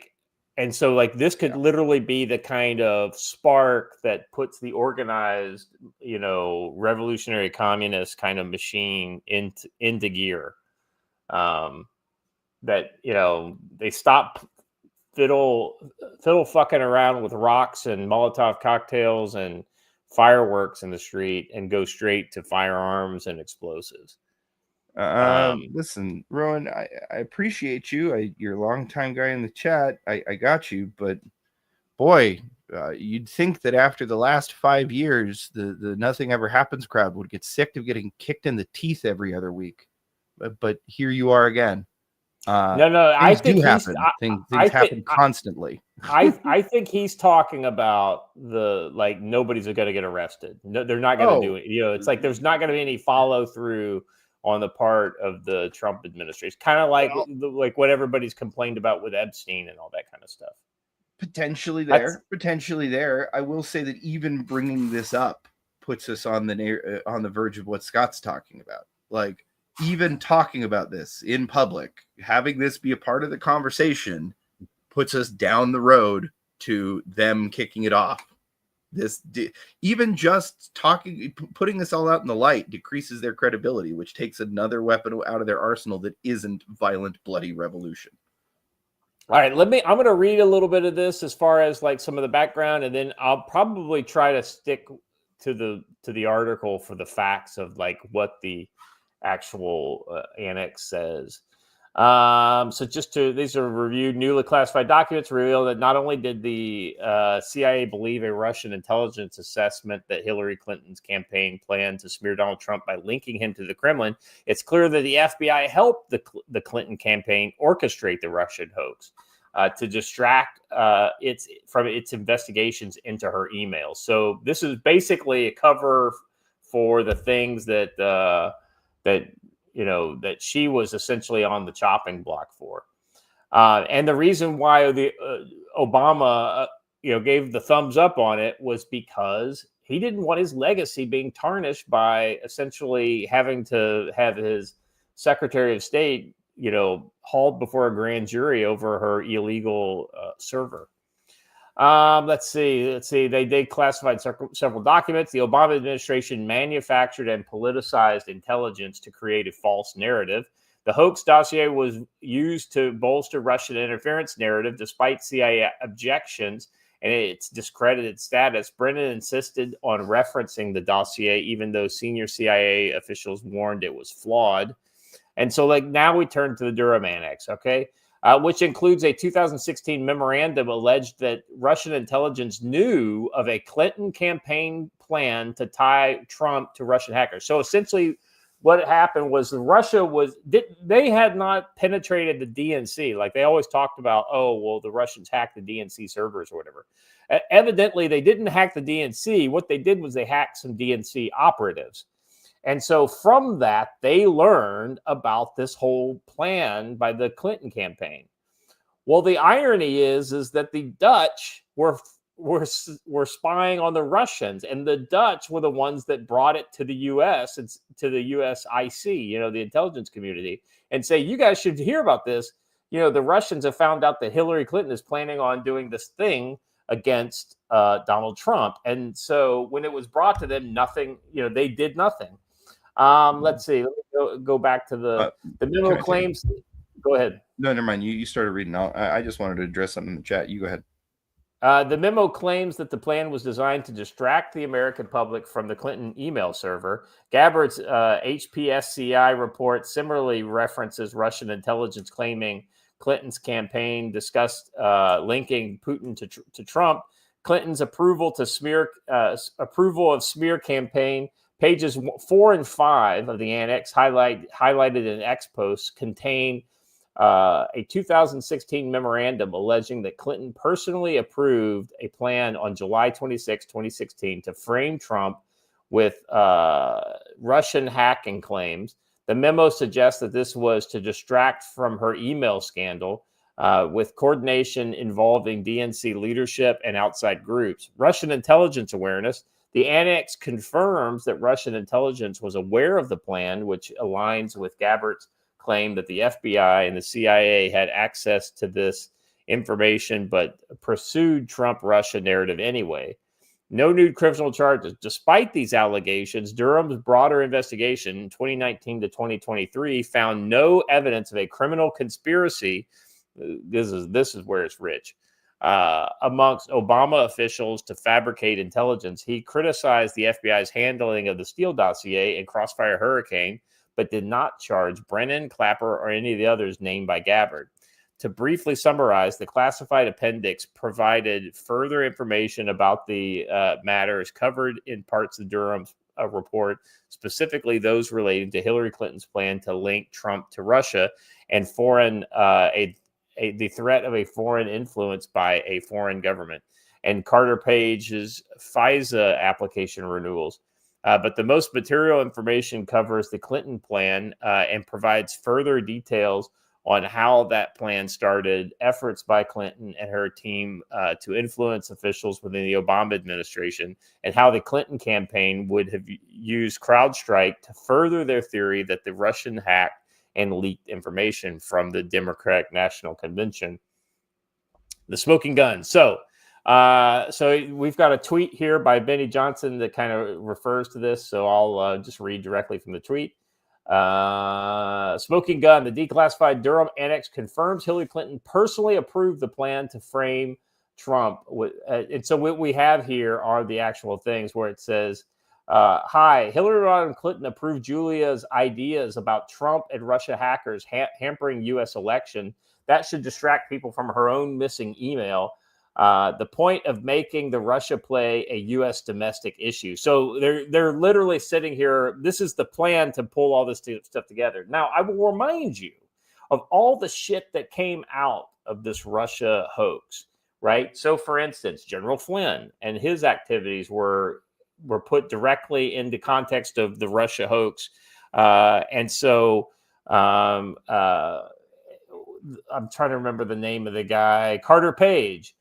His life was fucking ruined over this whole thing. Everybody whose life was ruined or even inconvenienced, or they had to hire a lawyer, not only should the government make an official apology and basically something that a statement that exonerates them and takes responsibility, but they should be fucking made whole through financial reimbursement or some sort of a financial compensation for this. It's fucking amazing.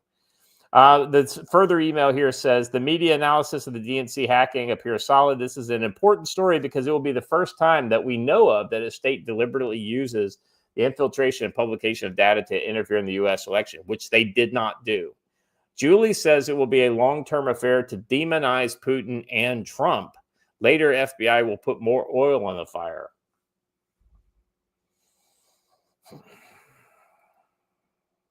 That's fucked. That's so fucked. Yeah. It's yeah. I don't even know what to say about it anymore, though, right? Because we all knew this was happening. And this is yet another one of those things where this should have way more. Well, we all knew it was happening. We suspected it was happening, but we didn't have like this. We didn't have this level of documentation, and now we finally got it. And it's like, like you said, we fucking knew it, but like we thought it, but we didn't know it. Now we fucking know it. And yeah, this is always the worst, least satisfying way to find things out. Let me read this tweet from Schellenberger. I think Schellenberger is the one who released this in a pretty broad ranging story here. The newly declassified appendix of the Durham report is a game-changing. It showed the CIA believed Russian intelligence memos, which analyzed hacked emails and alleged a Clinton plan to vilify Trump by linking him to Russia, were credible.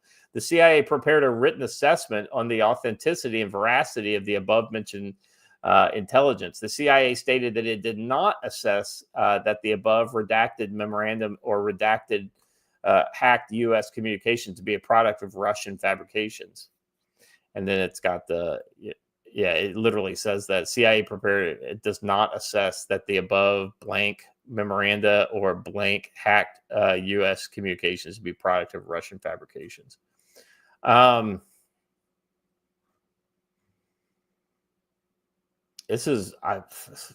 contrast, the CIA and FBI rejected the intelligence and invented flimsy reasons not to trust it. The FBI's dismissive attitude also contrasts sharply with the FBI's credulousness towards any evidence that implicated Trump. So it's like they'd believe anything that possibly, and stuff that literally went against that, they completely ignored. What's more, the FBI's general counsel, James Baker, unlike his colleagues, did not dismiss that credibility of Russian reports that the Obama administration had pressured Attorney General Loretta Lynch to pressure the FBI to drop the investigation into Hillary Clinton's emails. Oh, yeah, by the way, that was a thing, too, particularly given that Lynch's other behaviors. One of those suspicious behaviors was Lynch meeting with Bill Clinton on the airport tarmac in Phoenix. This is something that we had heard about during the investigation. As his wife was under federal investigation for her use of the private email server, former President Bill Clinton privately met with U.S. Attorney General Loretta Lynch at a Phoenix airport Monday evening in what both say was an unplanned encounter. The meeting comes as a former Secretary of State, Hillary Clinton, is still under investigation for her email purchase. Basically, they were fixing the deal. Another red flag for Baker was that Lynch had asked Comey to downplay the Clinton email investigation by referring to it as a matter rather than an investigation. I mean, the more this I read, I fucking get more angry and more angry. Yeah, I agree with you, but also the more amazed I get at how literally. Remember what I said earlier, guys? Words are fucking magic spells, right? Like all of this was accomplished by easy doublespeak, like simple little things. Like they just said, they were able to downplay the fact that the FBI was even looking into it by not calling it an investigation. They called it we're looking into the matter. Yeah, it's a matter. Yeah, exactly right. All right. I'm disgusted by the whole thing. Real quick, I wanted to talk about the tariffs real quick. Because T-Day was yesterday. I guess it's today for you guys, but it was, yeah. Remind me, there's like 31st for the rest three. There's like 3 countries that didn't negotiate a deal. No, many more than 3, and we'll talk about that. Almost 4 months after Liberation Day sparked a global market crash. Moments ago, T-Day finally arrived and barely anyone noticed. Late on Thursday, just ahead of the August 1st deadline for tariff renegotiation, President Trump announced a slew of new tariffs, including a 10% global minimum and 15% or higher duties for countries with trade surpluses with the U.S., forging ahead his unprecedented effort to reshape international commerce.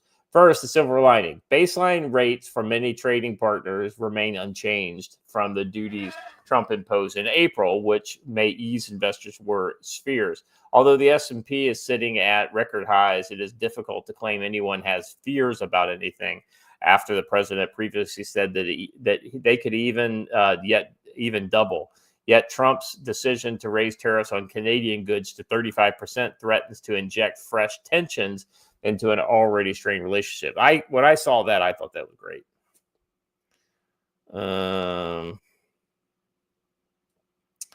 Let's see.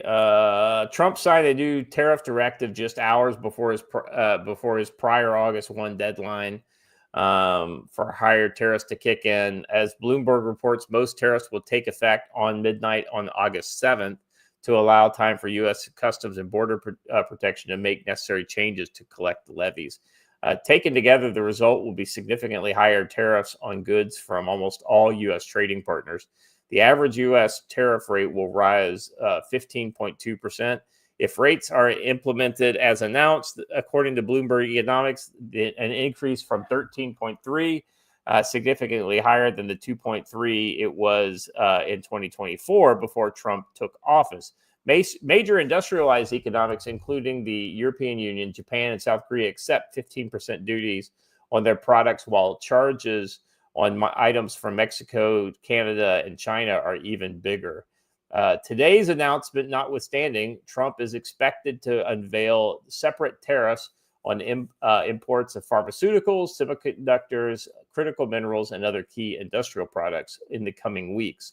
Other details are also forthcoming.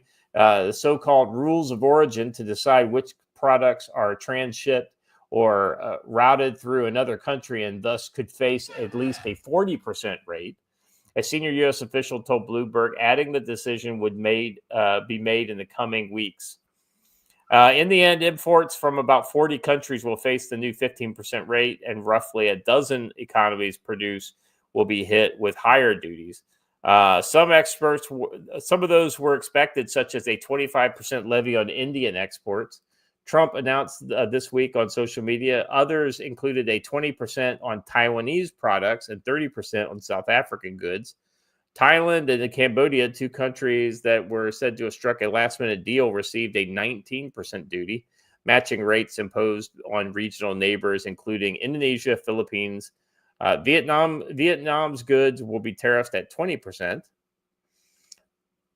Trump's deals with the EU, Japan, and South Korea would lower duties on their vehicle exports. Oh, by the way, and the South Korea deal was announced like literally right after the show, I guess, on Wednesday. So it would have been Wednesday your time, but it would have been early Thursday our time.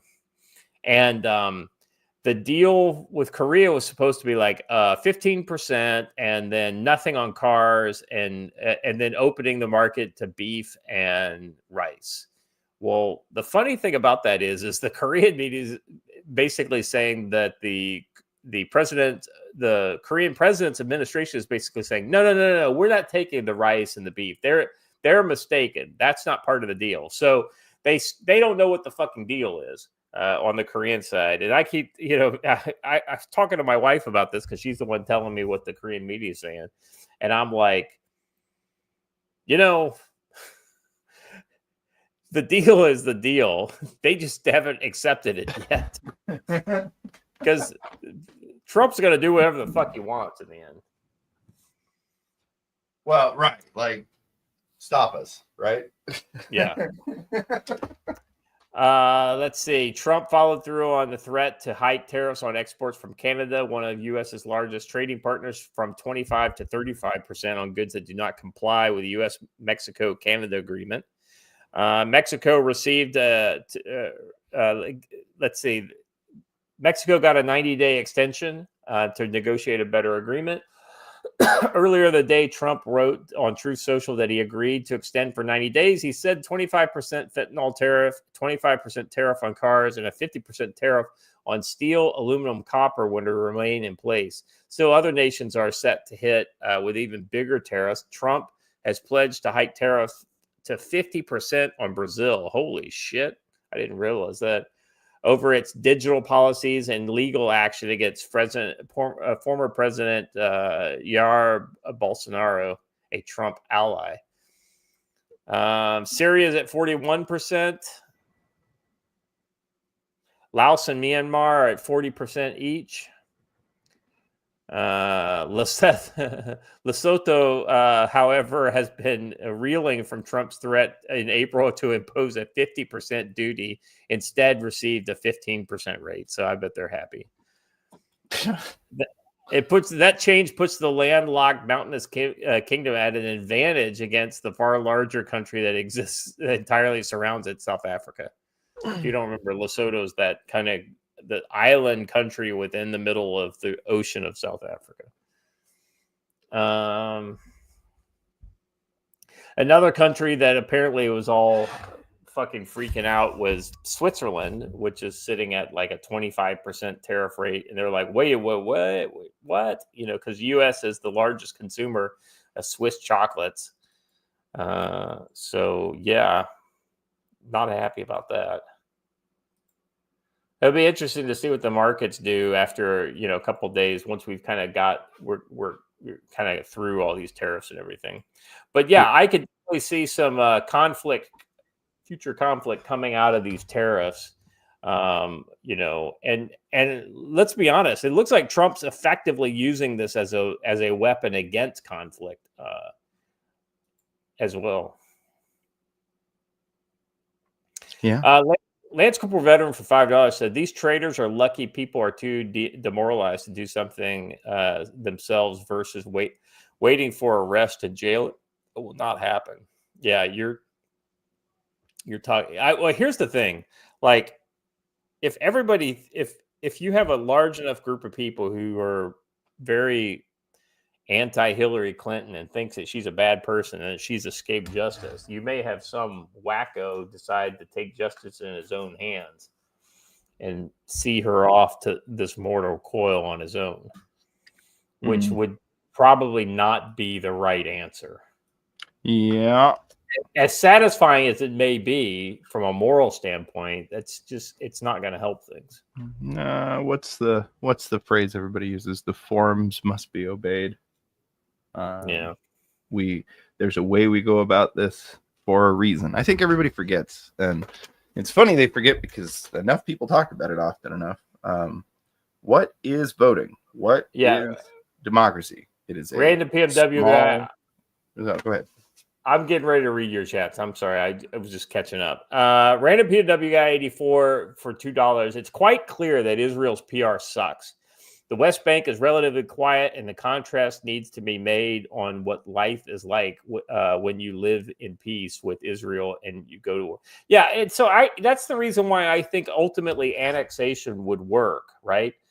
Is that you basically annex the area, you put it under administration by Israel. Israel invests money back into it. You know, give them basic housing, things like that. And then once you've kind of got a base level of existence going, then you invite the Gulf countries in to start investing in.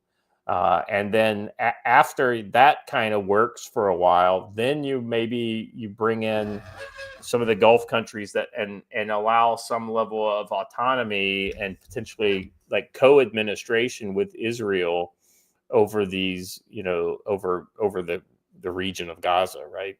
With the idea that ultimately maybe you can turn it over to an Arab administration or something like that as an autonomous region within the country of Israel. but not as a separate state. And let's be honest, if that works, then the West Bank's will be like, what? Don't we get the investment too? Don't we get?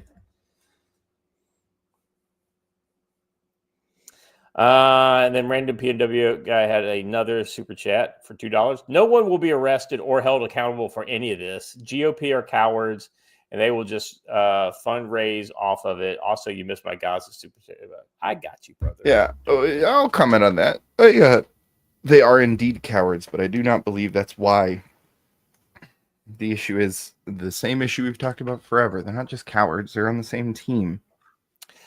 Here's the thing, right? So if you're talking like deep state, like uniparty, I mean, Watcher's right. It's all one team, right? Now, I think there are a significant number of uniparty outsiders or people outside the uniparty in the current administration and also in Congress now, to where that some of these people honestly want to go after these people. But some of the ones that don't, it's not because it's like, oh, I don't want to do this because I'm on his team. It's like, no, it's more like I don't want to be the one who kicks off the Civil War. Well, it kind of goes to like what we were talking about the other day with Joe mentioned it, I think on Wednesday, where it's like, listen, we don't want to have a tradition of going after our presidents and things like that after the fact, just for being president as a political attack. We don't want to go down that road. And now, unfortunately, they already did go down that road with Trump. But is there an opportunity to just take the high ground? Maybe. I just don't. I am of two minds when it comes to that. One, I say if they do it to you, you do it back to them until they learn to stop. Or two, you take the high road and you live life in a moral way that you think it's a potentially it's not just practical, it's also potentially moral. So I don't know. I think justice needs to be found that's in somehow. Penis Shades Helicopters for $2 says no amount of demoralization stopped John Brown from shooting the slave owner in the face. It still happened. Yeah, you're right about that. I mean, that's what I'm saying, is that somebody just will get upset and if she doesn't get some form of justice, they will bring justice to her, I think. And I think that will be trouble for all of us because, honestly, like Watcher said, that may be what kicks off the Civil War. Honestly, though, weirdly, a far worse thing would be for her to die with nothing having happened to her. And if you don't believe me, like those of such things are civil wars made. Those type of unredressable grievances.